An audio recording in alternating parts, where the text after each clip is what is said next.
ঈদের লম্বা ছুটিতে কক্সবাজারে প্রতিদিনই বাড়ছে পর্যটকের সংখ্যা। সকাল থেকে সমুদ্র সৈকতে পর্যটকদের ভিড় লক্ষ্য করা গেছে। তীব্র গরমে একটু প্রশান্তি পেতে অনেকেই সমুদ্রের নোনা জলে গা ভাসাচ্ছেন, অনেকে আবার সৈকতের বেঞ্চে বসে প্রাকৃতিক সৌন্দর্য উপভোগ করছেন। বান্ডেল থাকলে প্রতি সেনমানিতে টাকা বাঁচবে। বিকাশ সেনমানি বান্ডেল কিনে জিতুন প্রতি লেনদেনে। এদিকে নিরাপদ সমুদ্র স্নান নিশ্চিতে লাইফগার্ড সদস্যদের তৎপরতা চোখে পড়ার মতো ছিল। সূর্যোদয়ের বেলাভূমি কুয়াকাটাতেও ঈদের চতুর্থ দিনে পর্যটকদের সমাগমে মুখরিত হয়ে উঠেছে। আগত পর্যটকরা পুরো সৈকত জুড়ে ঈদ উৎসবে মেতেছেন। খাগড়াছড়ি ও বান্দরবান, মৌলভীবাজার সহ দেশের বিভিন্ন পর্যটন কেন্দ্রগুলোতেও পর্যটকেরা ঘুরে বেড়াচ্ছে পাহাড়, অরণ্য, ঝিরি, ঝর্ণা ও উপত্যকায়। পাহাড়ের সৌন্দর্য দেখে মুগ্ধ পর্যটকেরা। পুরো সপ্তাহ জুড়ে এমন ভিড় থাকবে আশা পর্যটন সংশ্লিষ্টদের।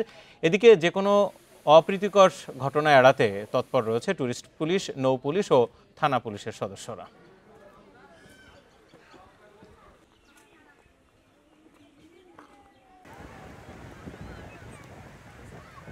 মানে সমুদ্রের ঢেউ খুবই ভালো লাগে, এখানে বসে দেখতে বা মানে স্নান করতে ভালো লাগে, ঘুরতে বা পরিবেশগুলো খুবই ভালো। দূরে যাওয়াটা ঠিক না, কেননা দূরে অনেক রিস্ক। কেন যারা জানে তাদের জন্য ঠিক আছে, যারা সাঁতার জানে তাদের জন্য ঠিক আছে, যারা না জানে এদের জন্য আসলে এখানে যাওয়াটা ঠিক না। এই তো ঈদের ছুটি উপলক্ষে আগত পর্যটকদের জন্য আমরা সকল ধরনের নিরাপত্তার ব্যবস্থা রেখেছি। সিসি ক্যামেরা, সাদা পোশাক এবং পোশাকে নিরাপত্তার ডিউটি। আমরা সরাসরি যাব কক্সবাজার সমুদ্র সৈকতে। সেখান থেকে আমার সাথে এই মুহূর্তে রয়েছেন সহকর্মী তৌফিকুল ইসলাম। তৌফিক, দুপুর গড়িয়ে বিকেল, এখন তো পর্যটক একেবারে টইটুম্বুর থাকার কথা।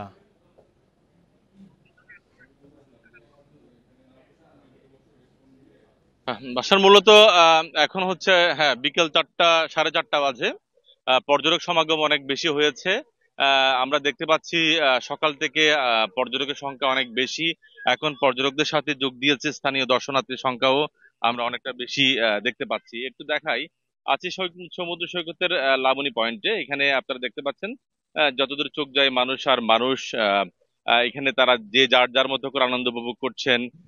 তো সে সাথে যেটি বলছিলাম, এখানে সকাল থেকে আমরা দেখছি সমুদ্র স্নান করছে, এখনো করছে, সমুদ্র স্নান করছে। তবে আপনি জানেন গত পরশু এবং গতকালকের যে একটা একটা দুর্ঘটনা ঘটেছে এখানে সমুদ্র সৈকতে পর্যটক সহ 6 জনের মৃত্যু হয়েছে। এই পরপরে কিন্তু প্রশাসন অনেকটা নড়েচড়ে বসেছে।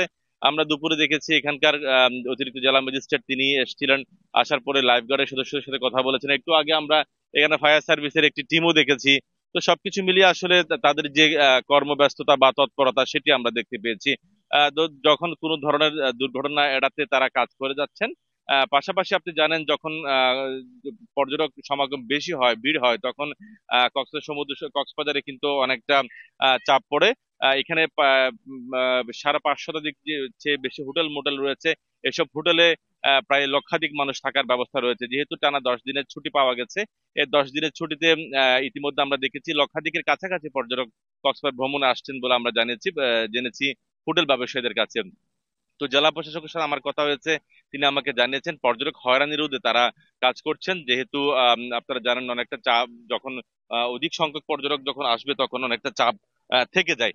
সেই সব বিষয় থেকে মূলত পর্যটক হয়রানি যাতে না হয় সেই বিষয়ে তারা দেখভাল করছেন।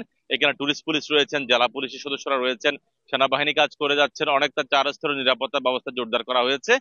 সবকিছু মিলিয়ে পর্যটকরা যাতে এই 10টা দিন বা যে কদিন তারা কক্সবাজারে থাকবেন তারা তাদের মতো করে ঘুরে ফিরে অর্থাৎ নিজ গন্তব্যে যাতে ফিরে যেতে পারে, সেসব বিষয় নিয়ে তারা অনেকটা তৎপর আমরা দেখতে পেয়েছি।